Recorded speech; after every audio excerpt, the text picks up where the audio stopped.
Hello guys, कैसे हैं आप सब लोग। आई होप आप सब लोग बहुत अच्छे होंगे। तो आज थोड़ा देर से व्लॉग स्टार्ट कर रही हूँ क्योंकि रात भर ततान के फीवर चढ़ा रहा है और सुबह भी फीवर बहुत तेज़ था। और आपको बता दें कि आज ततान का एग्ज़ाम था ओरल। तो ये हुआ कि जो फर्स्ट एग्ज़ाम था उसमें इसको फीवर था, तो टीचर ने बोला था कि ओरल में इसको इंग्लिश का एग्ज़ाम करवा देंगे रिटर्न। तो आज इतनी तेज़ इसको फीवर था, इतनी तेज़ फीवर था कि बिल्कुल भेजने लायक स्थिति में था ही नहीं। मतलब रात भर मैंने इसकी पट्टी करी है और सुबह भी मैंने इसको बुखार की दवा दी, फिर भी इसके बुखार नहीं उतरा। और अब जाके थोड़ा सा इसका फीवर ठीक हुआ है। दोपहर के 12 बज रहे हैं, अभी थोड़ी देर पहले सो कर के उठा है क्योंकि रात भर नहीं सोया। रात भर मैंने इसके पट्टी दी है, तब जाके बुखार इसके थोड़ा सा वो हुआ। पट्टी का असर ख़त्म हो गया तो फिर सुबह फिर इसको बहुत तेज़ फीवर चढ़ गया था। फिर मैंने 6:30 बजे करीब सुबह इनके टीचर को फ़ोन किया, ततान के टीचर को फ़ोन किया। फिर मैंने उनसे बात करी, उनसे बोला कि मैम ततान को बहुत तेज़ फीवर है, क्या करूं। ऐसे तो स्कूल भी भेजा नहीं जा सकता और एग्ज़ाम भी है।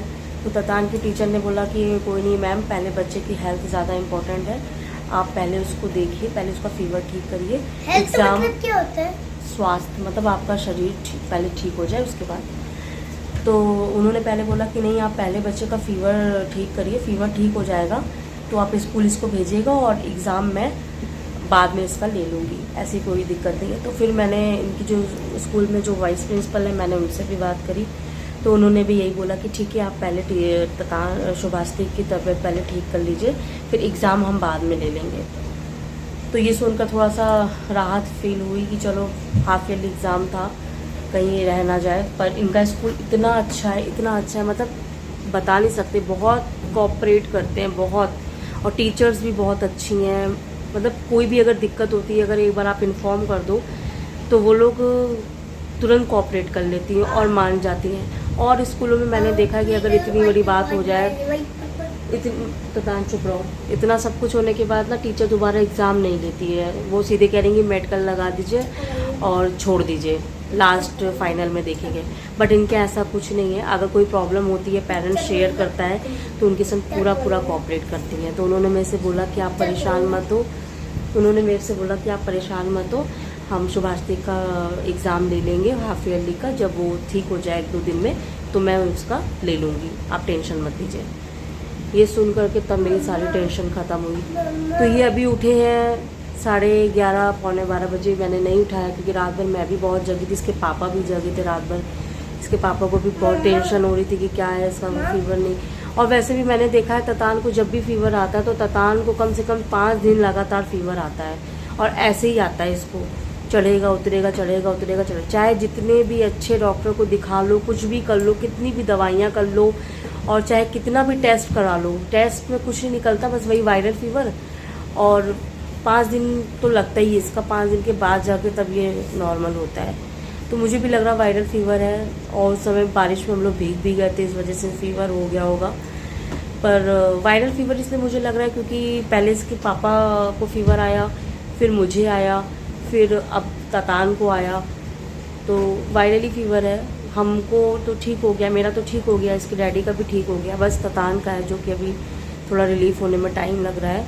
बट मत करो ततान, तो ये ठीक हो जाएगा वो भी। तो अभी ये उठा था 11:30 बजे, पौने 12 बजे के लगभग। फिर मैंने इसको ब्रश कराया। हाँ आज कपड़े धो देना। हाँ, पौने 12 बजे करीब मैंने इसका ब्रश कराया। इसको ब्रश कराने के बाद फिर मैंने ततान को वही बोला था, मम्मा मेयोनीज ब्रेड बना के दे दो, तो मैंने उसको वही दिया। फिर अभी ततान का चावल तो हम लोग 2 दिन से नहीं खा रहे हैं, गाइस झूठ नहीं बोलेंगे। 2 दिन से चावल इसलिए नहीं खा रहे क्योंकि लोग बोलते चावल ठंडा होता है तो सर्दी में नुकसान करेगा। तो इसलिए हमने 2 दिन से चावल नहीं बनाए थे, वही रोटी सब्जी ओट्स दलिया यही सब खा रहे थे। तो ततान का बड़ा मन हो रहा है चावल खाने का, लेकिन मुझे डर लग रहा है कि इसको कहीं चावल दे दूँगी तो कहीं फिर से बुखार ना हो जाए, तो मैं इसको चावल नहीं दे रही हूँ। तो भी देखते हैं दोपहर में। और उस दिन का मम्मा, आपको एक बात बताऊं? हाँ बताइए। ब्लॉग में ना एक टाइमर भी लगा होता है रेड कलर का। बाबू चुप रहिए, अभी बात कर रहे हैं ना। ऊपर देखो टाइमर लगा। तो गाइस वही देखते हैं। अभी थोड़ी देर बाद उस दिन का बैटर पड़ा हुआ है, इडली डोसे का जो बैटर बनाया था वो पड़ा हुआ है, तो उसी में मैं प्याज और शिमला मिर्च चॉप करके डाल करके, तो उसका मैं उत्पम बनाऊंगी। तो उत्पम बना देती हूँ, तो बाबू को भी पसंद है, बाबू भी उत्पम खा लेता है बड़े शौक़ से, तो मैं भी खा लूँगी।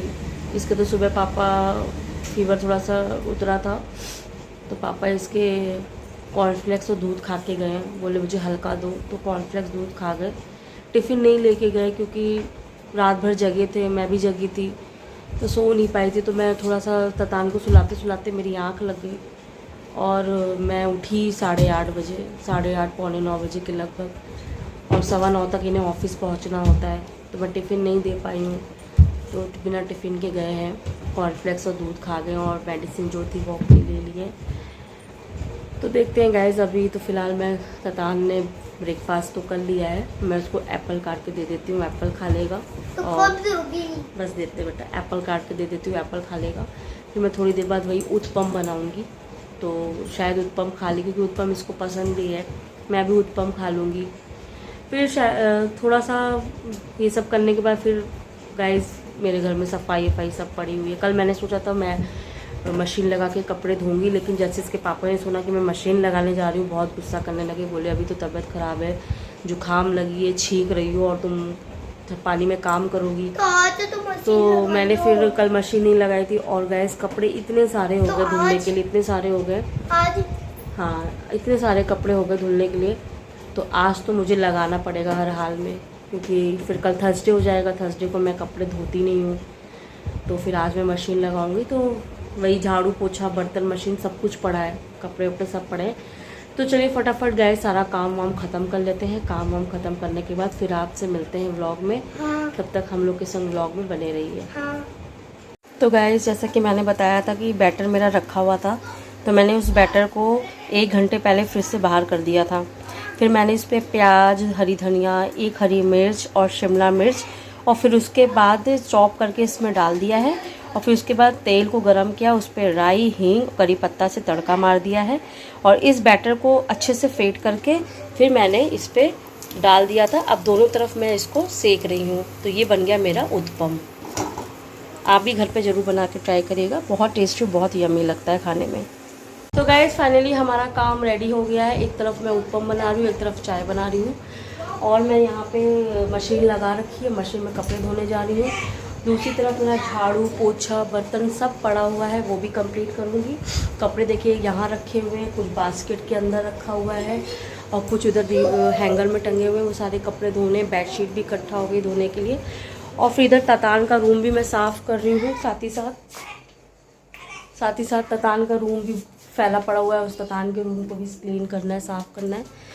और इधर बेड भी हमारा गंदा है, उसको भी साफ़ करना है, सब साफ़ करना, सफाई करनी है, सब फैला हुआ है।